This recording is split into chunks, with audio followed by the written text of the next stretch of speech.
A report by the Justice Department found the FBI acted properly in 2016 when it investigated Democratic presidential nominee Hillary Clinton's email server. But that message was lost today at a House hearing where Republicans said it overlooked bias against President Trump and Democrats complained that it rehashed old news. Pat Poblete has the story from our Washington bureau. With regard to the decision to close the investigation without prosecution, we found no evidence that the conclusions by the prosecutors were the result of improper considerations, including political bias. That was the conclusion reached by the Office of the Inspector General in a 500-plus page report detailing its findings from a 17-month-long investigation into the actions of the FBI and Justice Department in advance of the 2016 election. The validity of those findings were called into question by Republicans in the hearing, including Arizona Congressman Paul Gosar and Andy Biggs.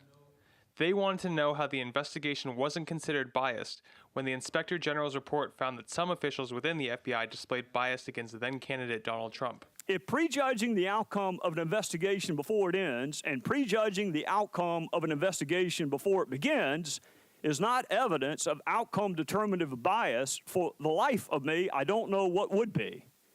That is textbook bias. Horowitz responded that government officials are allowed to have personal opinions outside of work, but the DOJ expects its employees to check those opinions at the door when they come to work and removes officials who don't. Democrats in the room, meanwhile, were frustrated that the Republican majority seemed to be relitigating the Clinton email issue, when far more pressing concerns are facing the country.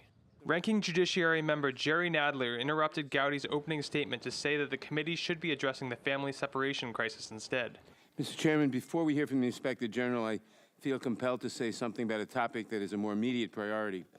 We have all seen the pictures of immigrant children ripped apart from their parents at the border. These children are not animals. Order. They are not bargaining chips. They are not leverage to help President Trump build his wall. Those calls were echoed by most Democrats at the hearing, including Representative Elijah Cummings, the ranking member of the House Oversight Committee. We all should be able to agree that in the United States of America, we will not intentionally separate children from their parents. We will not do that. We are better than that. We are so much better. The report made a series of recommendations for future investigations, with Horowitz telling lawmakers that this was not the first time the FBI conducted a politically charged investigation, and it will not be the last.